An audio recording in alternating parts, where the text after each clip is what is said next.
c'est possible. Votre perte de 40 kilos, c'est possible.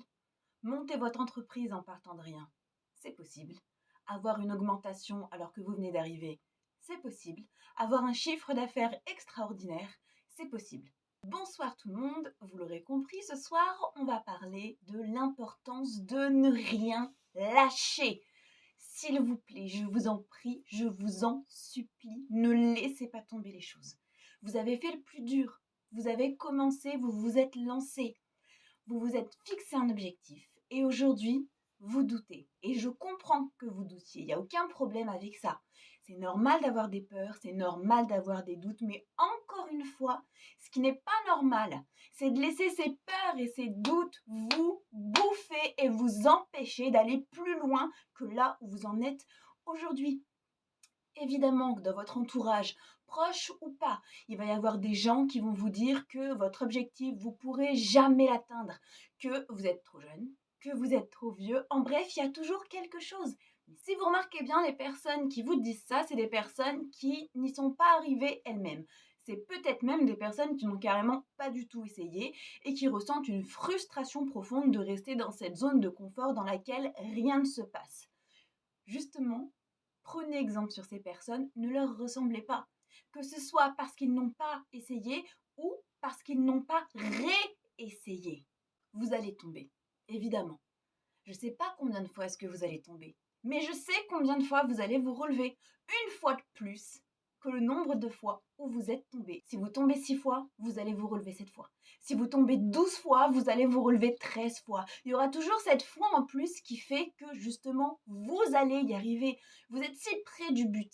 Dites-vous toujours ça. À chaque fois qu'on passe par des gros moments de fatigue, par des gros moments de doute, c'est qu'on est vraiment tout près de notre objectif et que dans tous les cas, vous êtes toujours plus proche aujourd'hui qu'hier ou qu'il y a 3 semaines. Donc, persistez.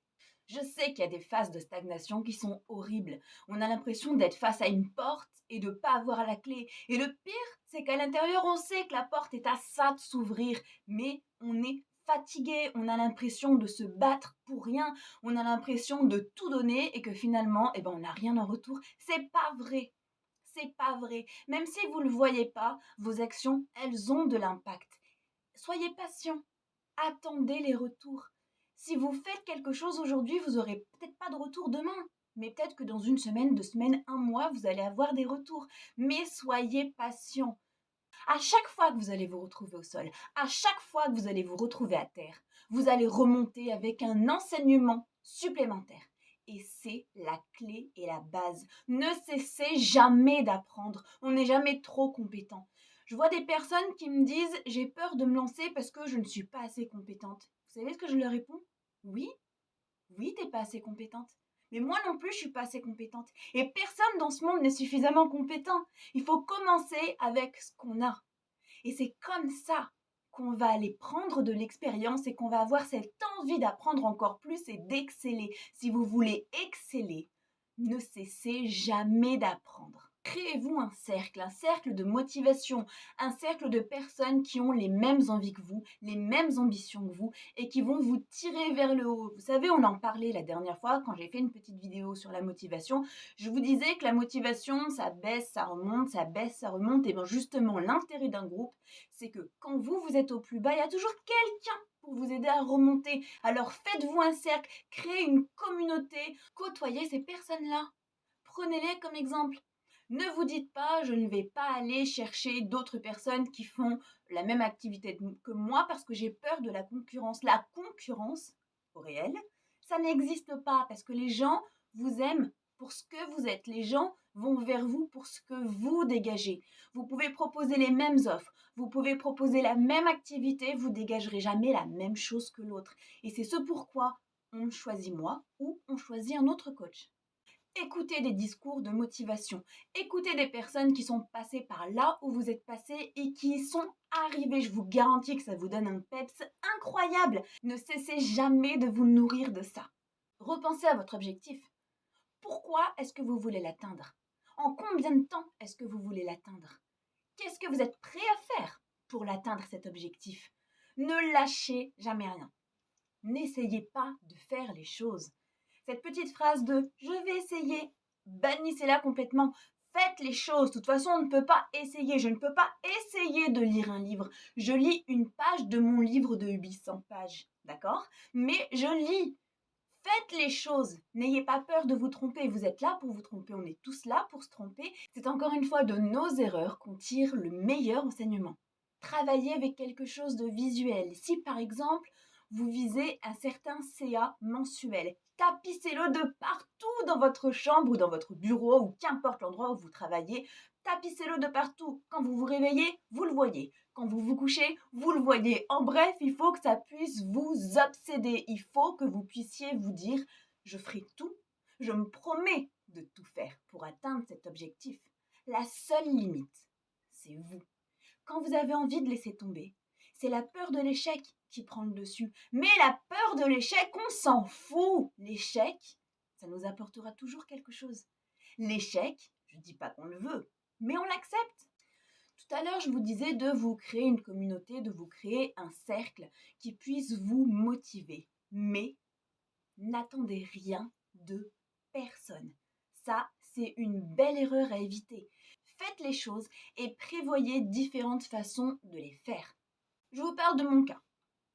Quand je poste un sondage sur Instagram, ma communauté ne répond pas au sondage. Ils sont actifs sur d'autres choses, mais au niveau des sondages, ils répondent pas aux sondages. Eh ben, j'en ai tiré une leçon.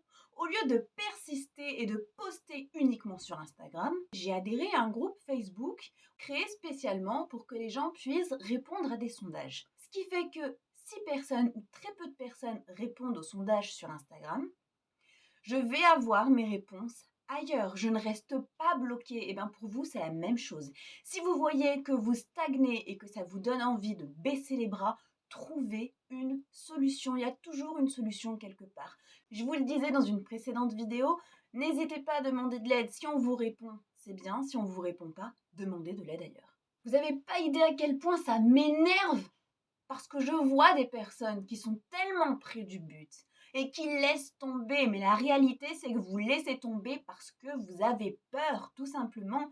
Les 3/4 d'entre vous, vous avez peur de réussir. Pourquoi? Est-ce que vous avez peur de changer? Est-ce que vous avez peur qu'on profite de vous parce que vous avez de l'argent? Ou est-ce que vous avez peur qu'atteindre votre objectif, finalement, ça ne vous apporte pas la satisfaction que vous espériez? Je vous le dis, je vous le redis, ne vous laissez pas le choix, réussissez. Il est de votre devoir de prévoir le pire. Par contre, je vous interdis de vous focaliser dessus. Pourquoi est-ce qu'il est de votre devoir de prévoir le pire? Parce que vous allez pouvoir mettre en place des solutions au cas où si ça arrive. Si vous vous focalisez dessus, vous allez amplifier vos peurs, vous allez avoir toutes les peines du monde à vous diriger vers votre objectif et vous allez créer des blocages en vous disant mais de toute façon, voilà ce qui va m'arriver, voilà ce qui va m'arriver, donc à la moindre difficulté, vous allez arrêter. Dites-vous que oui, vous allez rencontrer des obstacles. Aujourd'hui, vous rencontrez des obstacles, mais vous êtes bien plus fort que ça. Vous avez toutes les capacités pour pouvoir aller au-delà de cet obstacle. C'est à vous de savoir si votre peur, vous voulez en faire une barrière ou une échelle. Pour la petite anecdote, il y a 2 heures de ça, j'étais au fond de mon lit, malade comme je sais pas quoi. Je m'apprêtais déjà à vous poster un mot d'excuse en disant que j'avais promis une vidéo pour aujourd'hui, mais que finalement je la ferai pas. Et j'ai regardé la story d'une amie à moi qui, en 2 nuits, a réussi à rattraper le travail de toute une année. Alors, je sais qu'elle va se reconnaître, je la félicite et je la remercie parce qu'elle m'a mis un coup de boost monumental. Donc, encore une fois, c'est très, très important de vous entourer de personnes qui sont aussi motivées que vous, voire plus motivées que vous. Pour clôturer la vidéo, comme la semaine dernière, je vous propose un petit exercice. Vous allez mettre par écrit quelle est la pire situation concernant votre objectif. Est-ce que vous avez peur de reprendre 10 kilos comme ça? Est-ce que vous avez peur que votre entreprise coule? Est-ce que vous avez peur de ne pas assurer?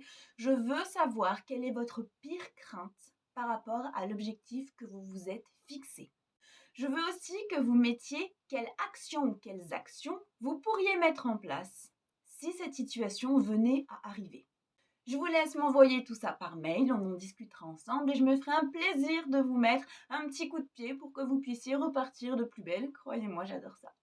Comme d'habitude, on like, on partage, on s'abonne si c'est pas déjà fait et on revient la semaine prochaine pour que je puisse répondre à la question de Sonia qui me demandait comment est-ce que j'ai fait pour avoir le déclic. Ça sera une vidéo un petit peu spéciale pour moi parce que ce sera la première fois que je partagerai un petit peu de ma vie privée. En attendant, je vous fais un énorme bisou. Je vous dis à très vite et prenez soin de vous.